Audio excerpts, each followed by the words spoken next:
Voilà, ce soir, book club sur un quatrième cas, le quatrième cas du livre, qui est page 171 à 175, je pense. Voilà.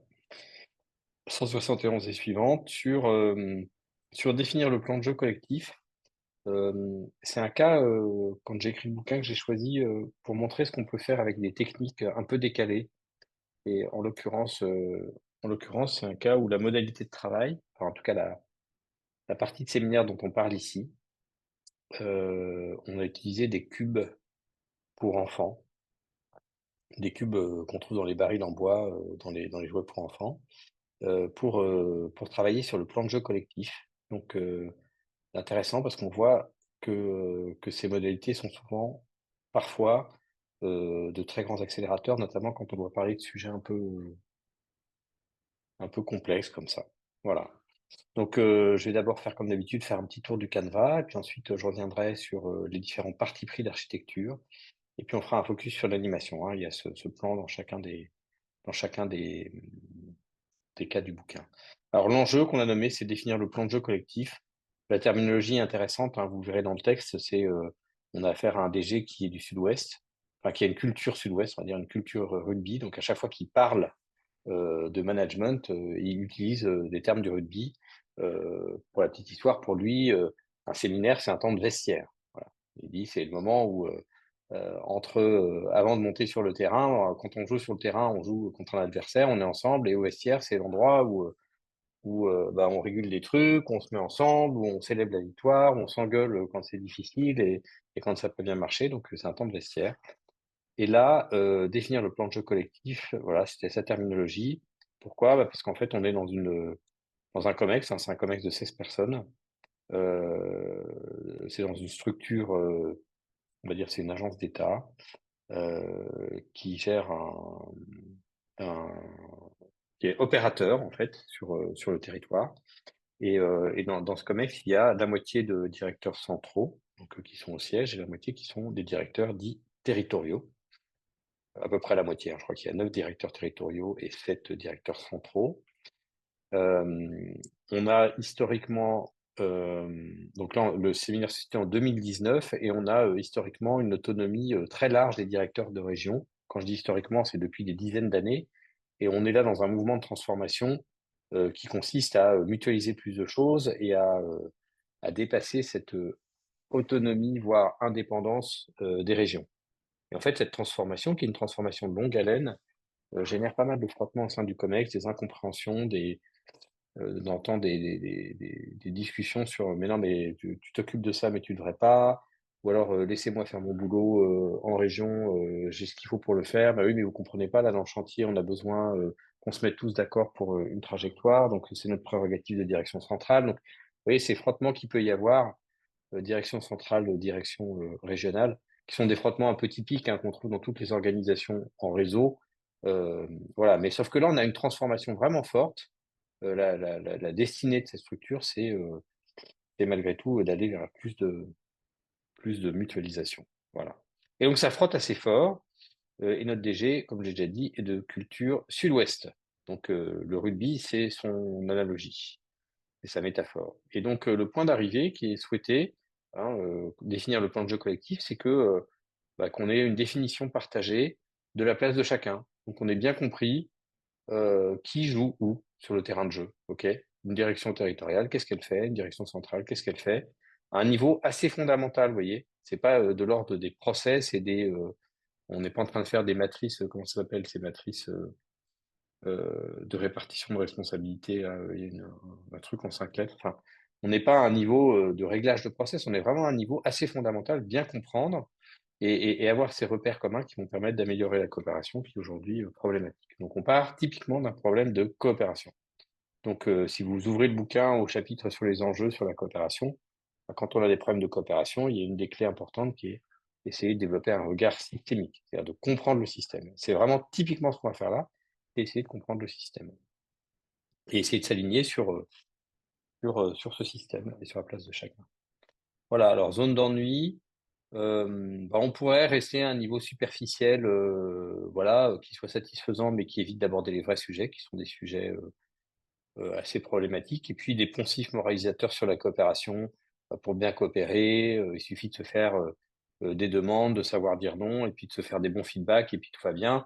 Là, c'est vraiment pas le sujet, quoi. Le sujet, c'est on n'a pas très bien compris, on n'est pas très aligné sur la représentation de la place de chacun. Et puis à l'inverse, dans les zones d'angoisse, se faire un système complexe avec de multiples règles qui complexifieraient à l'excès, donc construire une usine à gaz en 2 mots. Et puis quand même une angoisse qui est de fond, qui est-ce que le plan de jeu me convient? On a des gens, notamment dans les territoires, des directeurs territoriaux, pour qui ça peut être un peu perturbant de voir leur zone de pouvoir se réduire parce qu'il y a ça en trajectoire dans le plan de jeu. Et puis, est-ce que j'ai les moyens de tenir ma place dans le plan de jeu, en fait? Est-ce que ce qu'on me demande, je suis capable de le faire? Est-ce que j'ai les moyens de le faire? Et ça s'adresse plutôt aux directions centrales. Voilà. Alors, qu'est-ce qu'on a fait à partir de ça, à partir de ce cadrage-là? Eh bien, on a eu,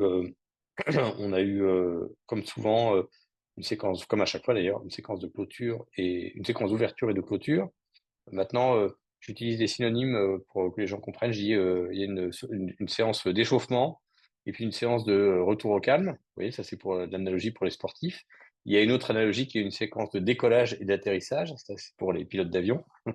Voilà, mais pour que les gens comprennent bien qu'on ne rentre pas tout de suite dans l'opérationnel des sujets, quoi. Donc une séquence d'ouverture avec, comme à chaque fois, un mot du patron qui ouvre le séminaire. Ensuite, on avait fait une petite chauffe sur un travers habituel que nous devons éviter dans ce séminaire. Donc une chose qui fait qu'en fait nos conversations peuvent être un peu superficielles et voilà. Donc qu'est-ce qu'on a comme travers dans nos échanges qu'on doit éviter là pour bien parler de notre sujet.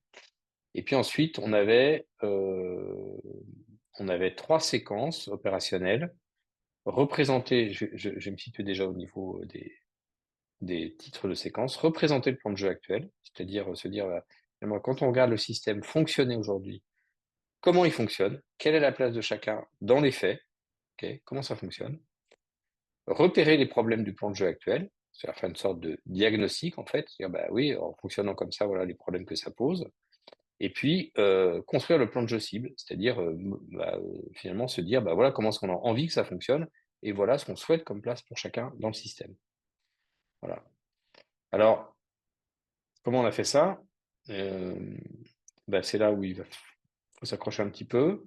Voilà, et puis il faut avoir un peu révisé ses fondamentaux, notamment les ateliers dynamiques, qui est un processus qu'on a utilisé. Donc en fait, on a commencé pour représenter le plan de jeu actuel par faire des camps de base mixtes. Je sais pas vraiment des camps de base d'ailleurs, c'est quand même plutôt des groupes. Là. On a plutôt fait des groupes, mais peu importe. Mixte, c'est-à-dire 2 directeurs centraux et 2 directeurs régionaux. Vous voyez, 4 x 4, 16. Voilà, donc toujours intéressant de se dire, tiens, qu'est-ce que je peux faire avec les chiffres que j'ai? Vous voyez, de se dire, tiens, 16 personnes, racine carrée, 4. OK, 4 groupes de 4. Vous voyez, ça peut donner des inspirations. Et puis on a demandé à chaque groupe de représenter le plan de jeu actuel par un modèle avec des cubes. On a donné des cubes en bois pour enfants. On a donné à chacun le même baril de cubes et puis on leur dit, bah, utilisez ça pour décrire le plan de jeu actuel. Donnez le sens que vous souhaitez, la signification que vous souhaitez aux formes et aux couleurs. Et tout doit avoir une importance dans ce que vous allez faire. C'est-à-dire le positionnement des cubes les uns par rapport aux autres est une façon de dire quelque chose. Donc réfléchissez ensemble et décrivez le plan de jeu actuel avec des cubes. Et puis on a restitué ça avec les ateliers dynamiques. Donc là, on a une équation parfaite pour les ateliers dynamiques. 4 groupes de 4. Ben, on reconstitue 4 nouveaux groupes pour la restitution en mettant une personne de chaque groupe d'origine. Et puis, ils tournent autour des modèles. Et puis, celui qui a contribué au modèle, je ne vais pas vous rappeler ici la recette des ateliers dynamiques, qui est vraiment une très bonne recette, restitue ce qui a été fait. Et puis, ensuite, une fois qu'ils ont fait ça, on va le voir un peu en vidéo. Hein, j'ai une petite vidéo là-dessus. On les a demandé de discuter d'avoir une discussion sur quels sont les problèmes qu'on voit dans les 4 modèles, qui sont peut-être signifiés de façon différente, mais quels sont les problèmes qu'on voit dans les 4 modèles. Et ils ont fait ça en restant dans la configuration de restitution des ateliers dynamiques, c'est-à-dire avec un membre de chaque camp de base. Vous voyez, et en fait, donc, tous les 4, finalement, ils ont chacun fait un modèle différent, mais ils voient qu'il y a des problèmes qui sont représentés de différentes manières, mais qui sont communs. Et puis une fois qu'ils ont eu cette discussion, qui n'était pas une discussion commune à 16, mais bien une discussion à 4, ils retournaient ensuite dans leur camp de base et pour modifier le modèle et de façon à dire, bah, tiens, voilà comment ça devrait fonctionner. Donc ils ont retravaillé leur premier modèle pour passer d'un plan de jeu actuel à un plan de jeu cible. Et en minimisant le nombre de modifications. Je leur avais indiqué, attendez, gardez votre, euh, enfin minimiser quoi. Voilà, minimiser, faites quelques modifications pour dire, tiens, voilà, là, on a un plan de jeu cible. Et puis ensuite, on s'est mis tous ensemble. Et puis les 4 groupes ont expliqué les modifications qu'ils avaient apportées à leur modèle. Tout le monde connaissait ces modèles puisque tout le monde les avait vus pendant la restitution des ateliers dynamiques. Et là, on a eu un passage archi audacieux qui a consisté à dire, parce qu'on était tout ça, ça s'est fait en une demi-journée. Hein. Tout ce que je vous raconte là, ça s'est fait en une demi-journée.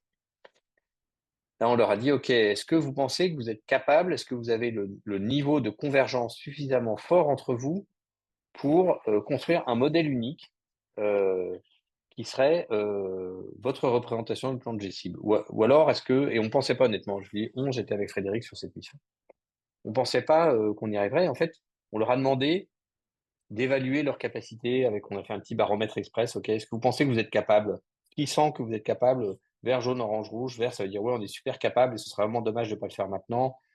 Jaune, etc. Et puis rouge, non, je pense qu'on a des questions trop bloquantes. On avait beaucoup de vert, beaucoup de vert. Donc, en gros, il y avait l'énergie pour y aller. Et donc, on a choisi le meilleur des 4 modèles. On a sorti les autres. On s'est tous mis autour d'une table, OK? Et autour de cette table, on a amélioré ce modèle jusqu'à ce qu'il devienne suffisamment bon. Et enfin, on a filmé le storytelling de ce modèle pour raconter pour le raconter et garder une trace avec voilà, on a filmé ça avec un iPhone. Voilà. Et puis enfin, on a fait un petit tour de clôture sur comment vont réagir vos équipes. Donc ça, c'est l'architecture. Peut-être à ce stade, c'est pas mal que je montre une vidéo qui va incarner un peu le cœur du processus. Et puis ensuite, voilà. Hop. Alors, je vais prendre une des équipes, peu importe. Je vais prendre celle qui a finalement avait servi de base pour la suite. Voilà. Ouais, c'est cette équipe-là, je crois. Ok. Donc, je vais partager à nouveau. Partager. Voilà. Il faut que je partage le son. Donc, ça dure 2 minutes. En fait, ce que vous allez voir là, c'est le moment où ils ont chaque équipe avait modifié son plan de jeu pour faire le plan de jeu cible. OK? Donc, c'est le plan de jeu modifié. Et là, vous allez avoir une des équipes, une des 4 équipes. OK? Est-ce que vous entendez? On n'entend rien. Alors ça, c'est embêtant. C'est embêtant. Pourquoi est-ce qu'on n'entend pas? Vous n'entendez pas, hein, Elena?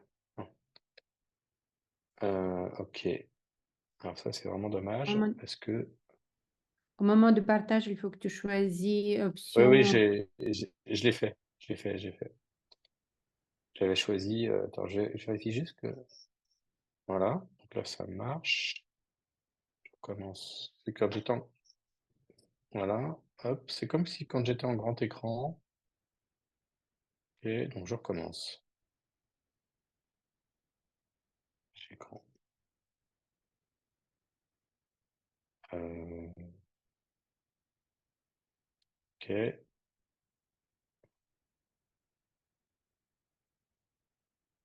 Vous faites un signe de la tête si vous entendez quand j'appuie sur play, OK? Non. Mais c'est marrant, ça, c'est quand c'est en grand écran.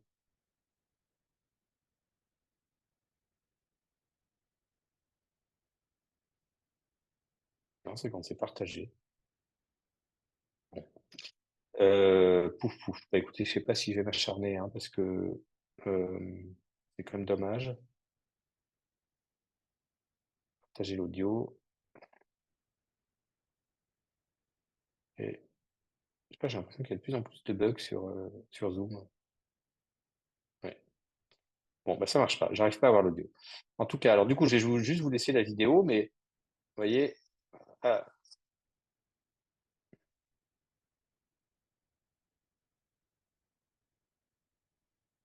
vous entendez là ou pas? Bon,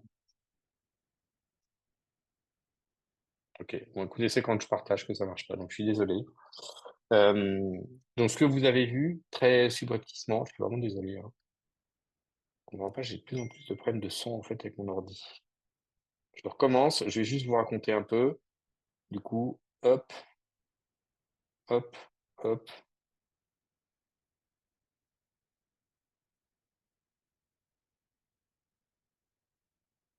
Là, vous entendez pas, hein? Non, ok.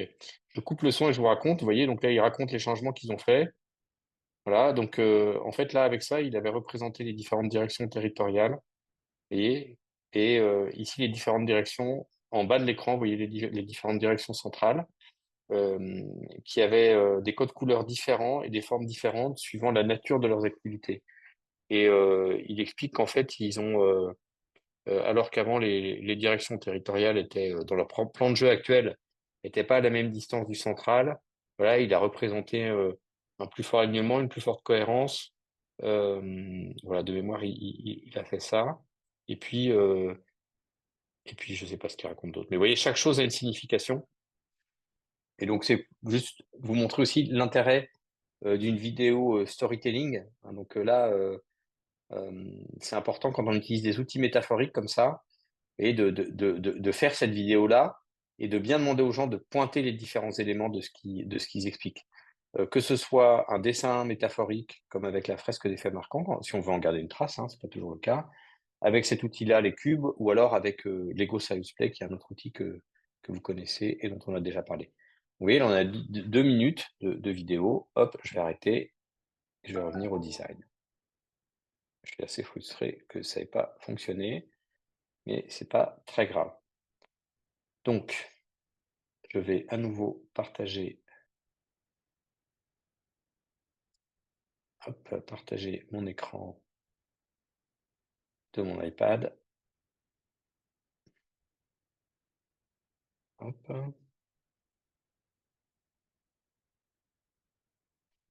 Et je vais rentrer un peu plus. Donc, je vais essayer de ne pas me noyer dans la mécanique, hein, parce que ce qu'il faut, juste là, le sujet, c'est pas complètement sur les outils décalés, c'est ce que j'ai voulu illustrer, mais voilà, je reviens un peu. Donc, sur le cadrage, je crois que j'ai vraiment dit ce qu'il fallait dire.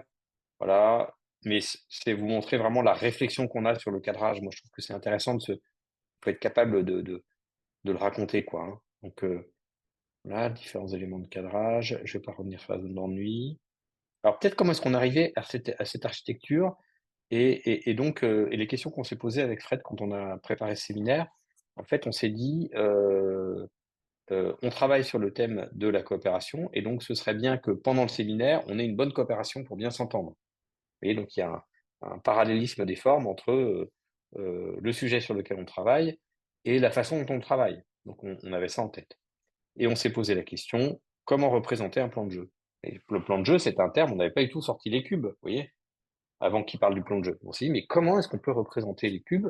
Comment on peut représenter un plan de jeu? Et on a poussé la métaphore un peu loin, c'est-à-dire que quand on regarde un observateur sportif qui prépare un plan de jeu avant ses matchs, vous voyez, il se met avec un tableau effaçable.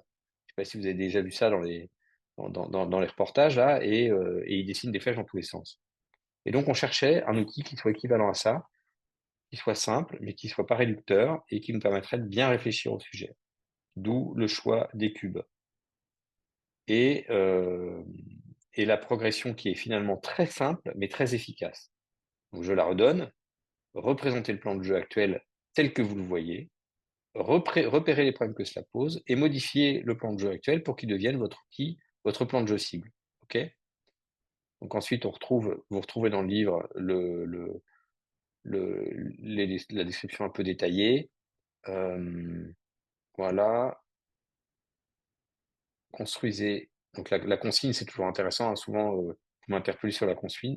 Donc là, elle est presque mot pour mot. Construisez ensemble avec les cubes de votre choix un modèle qui représente le plan de jeu actuel. Les couleurs et les formes que vous choisirez, ainsi que la place relative des éléments sur la table, auront le sens que vous leur donnerez. Vous avez 15 minutes. OK? Donc, elle est ciselée, là, l'instruction. Elle est vraiment ciselée. Et c'est mieux, parce que sinon, on peut se perdre, là, hein. Et plus le truc semble un peu farfelu, plus on a intérêt à avoir une instruction simple. Ensuite, ils ont restitué avec les ateliers dynamiques, ça je l'ai dit. Ils ont repéré les problèmes du plan de jeu actuel. Là, c'est précisé, hein, on est après la dernière rotation des ateliers dynamiques. Les participants restent debout. Dans cette configuration de groupe mixte, c'est-à-dire avec un représentant de chaque camp de base, ils viennent d'entendre la restitution des 4 modèles et perçoivent des similitudes dans les difficultés identifiées.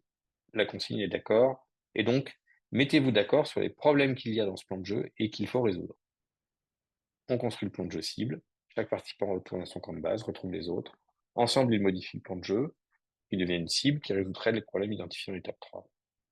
Puis on les met côte à côte. Je vais essayer de retrouver, je vais faire un break dans l'enregistrement, je vais essayer de retrouver parce que je pense que j'ai une vidéo un peu complète de ce séminaire, ou à minima un reportage photo, donc ce serait bien de vous montrer le reportage photo. Enfin, en partant du modèle qui semble le plus efficace, le groupe fait toutes les modifications nécessaires, celle-ci est filmée, etc. Et c'est fini.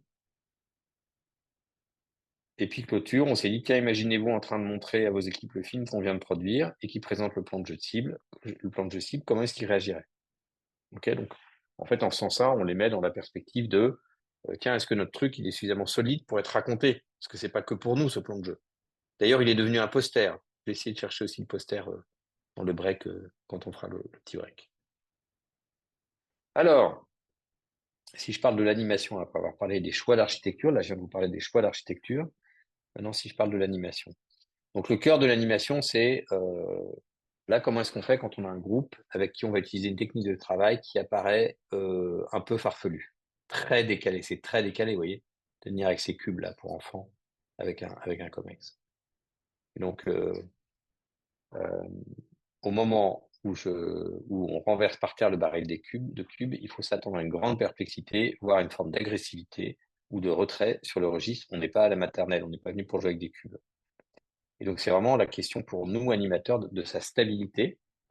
Ceux qui ont fait la formation à la clarification reconnaîtront ici le terme qui vraiment nous vient de là-bas, hein, pour le coup, garder sa stabilité face au scepticisme et à la critique. Et donc, du coup, là, je me suis efforcé de dire, mais voilà, comment moi je fais? Il y a peut-être d'autres façons de faire, mais comment moi je fais? Déjà, désamorcer le problème avec humour. Donc, avant de sortir le baril du cube, donc moi, j'aurais pas dit au début, on va faire ça avec des cubes, vous voyez? Mais au moment où on commence la première séquence, voilà ce que je leur ai dit, un truc comme ça. Voilà, j'ai prévu de faire travailler avec une technique pour le moins inhabituelle, et il est probable que certains d'entre vous me considèrent comme un guignol. Mais bon, je pense que c'est la bonne technique, donc j'y vais. Voilà. Et là, vous videz le baril de cube, et forcément, le truc, et les gens, ils sont un peu déstabilisés, quoi. Vous voyez, si vous avez créé un peu de lien avec eux, ce qui était le cas, on avait déjà pas mal travaillé ensemble. Voilà. Mais en fait, c'est pas que de l'humour, c'est-à-dire qu'en fait, en donnant cette information-là, je leur montre que je sais ce que je fais, quoi. Ok? Et je sais ce que c'est qu'être un membre du CODIR, et donc je comprends très bien qu'ils vont avoir cette réaction. Donc, au fond, c'est une consigne d'empathie. Vous voyez? Je les rejoins dans la réaction qu'ils vont avoir. Ensuite, il faut avoir bien préparé le terrain avec le leader. Donc, il ne faut pas que ce soit une surprise pour lui. Il faut lui avoir dit qu'on va faire comme ça, il lui avoir expliqué pourquoi on va faire comme ça, et s'être assuré que c'est OK pour lui. Et donc, s'il est d'accord, il va donner un coup de pouce pour que ça passe. Ce qu'il a fait en l'occurrence. Et ensuite, autre consigne, aller à l'utilisation le plus vite possible. Surtout ne pas s'embourber dans des explications en large et en travers sur tout ce que va apporter la technique, vous voyez. En fait, faites confiance au process. Donc, si vous avez conçu un process dans lequel vous êtes serein, la réaction des participants, elle est naturelle. Et plus vous allez expliquer, plus vous allez vous embourber. Donc, il faut mettre les participants les mains dans le cambouis le plus vite possible. Ils posent plein de questions, les ramener au sujet, les ramener à la question, et leur dire, mais essayez, vous allez voir, ça va venir. Faites-vous confiance. Et donc là, ils sont immédiatement saisis des cubes, et du coup, le tour a été joué. Donner des consignes simples, l'outil est nouveau, il ne faut pas ajouter de confusion en donnant des consignes sophistiquées. Donc, il faut aller droit au but. Donc ici, quitte à perdre de la subtilité, donc donner des consignes archi simples. Construisez avec des cubes un modèle qui représente le plan de jeu actuel. C'est archi large. Donc, il y en a un qui dit, qu'est-ce que c'est qu'un plan de jeu? Bah, une réponse basique, quoi. Et pas sophistiquée. Ce qui définit la façon de jouer ensemble et la place de chacun comme un entraîneur sportif avant un match. Boum. Ah oui, d'accord. Bon. Et encore, bah, on ne sait pas. Faites à votre façon. OK? Donc, c'était une autre façon de dire la même chose en évitant de tomber dans des détails supplémentaires et inutiles. Donc, c'est vraiment intéressant, hein, oui, de décortiquer là tous les, tous les, toutes les petites techniques, tous les petits tips pour que ça marche, quoi. Et puis enfin, inciter à l'action. Donc là aussi, hein, moi j'ai appris ça quand j'ai fait Lego Serious Play. Ne discutez pas sur ce que vous allez représenter, faites-le. Si ça vous plaît pas, l'outil est très sophistiqué, vous pouvez même le modifier très facilement et à tout moment votre modèle. C'est une joke ça. Dire, vous voyez, les cubes, si jamais ça ne va pas, bah, vous les bougez, quoi. OK? De la même façon, quand on fait travailler les gens avec les post-it, on leur dit, mais écrivez un post-it quand vous avez abordé une idée, parce que vous devez l'avoir sous les yeux posé quelque part quand ils travaillent avec un canevas, et vous pourrez toujours le retirer si ça va pas. OK? Et donc, surtout, évitez les gens qui passent de longs moments. Si vous voyez qu'il y a un groupe qui commence à discuter pendant des plombes de ce qu'ils vont faire, puis qu'ils le font, il y a un problème. Les outils visuels, il faut les faire bosser dedans, quoi.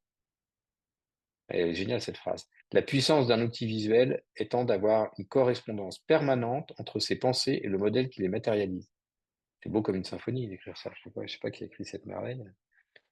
Voilà. Les laisser se débrouiller, c'est un nouvel outil, donc ils vont avoir un moment un peu difficile. Il faut les laisser se confronter à la difficulté du truc. Donc, une bonne façon de faire, c'est de s'écarter un peu. Les laisser s'en sortir tout seuls, sauf si on constate vraiment qu'ils ont tout compris de traviole. On peut revenir vérifier comme ça de temps en temps. Mais au fond, les laisser se débrouiller. Surtout pas venir envahir leur espace. Il faut les laisser se confronter à la difficulté. Et puis enfin, faites confiance à l'outil. Donc si j'ai choisi un outil que je connais, que je maîtrise, il est adapté à la situation, donc je sais que la perplexité initiale va se transformer en adhésion au gré du processus. Donc il faut garder confiance, même quand c'est dur, au début. Faites confiance à votre processus.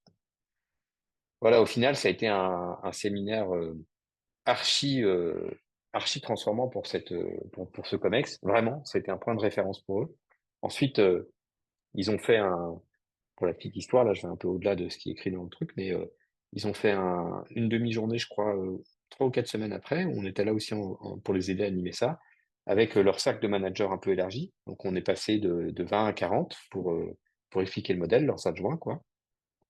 Et donc là, on avait pris les deux qui étaient le plus à l'aise avec le modèle qui sont revenus avec les cubes, ils avaient révisé, vous voyez, ils ont déballé les cubes et puis ils ont expliqué, et ils avaient mis une musique, c'était chouette, ils avaient mis la musique je sais plus quel film de concurrence ça, c'est de Conquérant, c'est un film assez guerrier, quoi. Donc ils étaient venus avec une petite enceinte, puis ils avaient raconté le truc en posant les cubes et tout ça, et puis ensuite les gens avaient eu plein de questions et ça avait été super. Et ensuite ils ont fait un poster qu'ils ont distribué aux différentes directions pour que les directions puissent expliquer aussi le modèle à leurs équipes.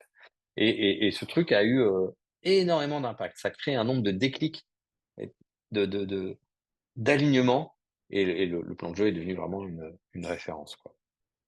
Voilà, je vais arrêter l'enregistrement, et on va discuter un peu, et puis je relancerai après.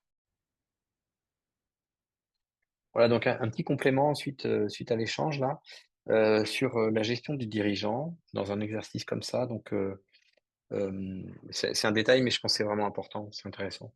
À la fin, à la toute fin de ce processus de travail sur le plan de jeu, il y a ce moment où l'équipe est à fond, engagée dans l'exercice, et doit construire finalement, ils ont retenu qu'un seul des plans de jeu, ils vont le faire évoluer jusqu'à ce qu'il soit vraiment bien, avant qu'on fasse le film, jusqu'à ce qu'il soit vraiment bien et que chaque chose dans ce plan de jeu leur convienne et représente une information importante. Donc, on est là dans la salle, on a viré les 3 tables qui servent plus, on n'a plus qu'une seule table, et puis on s'y met, et puis j'ai demandé 2 volontaires pour prendre un peu le lead sur l'exercice. On a pris les deux qui sont le plus à l'aise, ça s'est fait assez naturellement, et tout le monde est en pack de rugby autour de cette table. Et il commence à modifier, et à ce moment-là, je vois le dirigeant qui veut pas s'empêcher, et c'est normal, hein, je lui en veux pas, tout de suite d'intervenir en disant non mais il faut pas faire ça, machin truc, etc.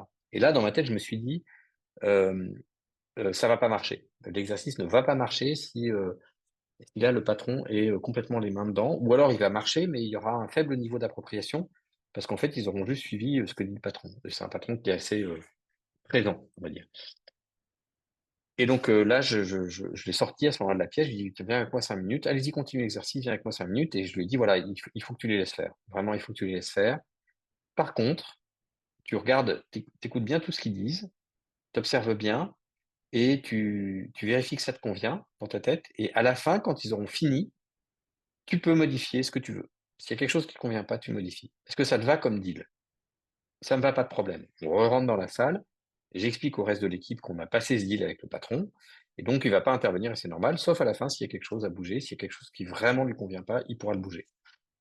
Et donc il continue, je vois le patron qui est archi stressé et qui au fur et à mesure de l'exercice, en écoutant son équipe faire le travail d'alignement et de co-construction, je vois qu'il se détend parce que tout simplement ils sont en train de faire ce qu'il faut faire, quoi. Enfin, vous voyez, en l'occurrence, ils sont en capacité de s'aligner.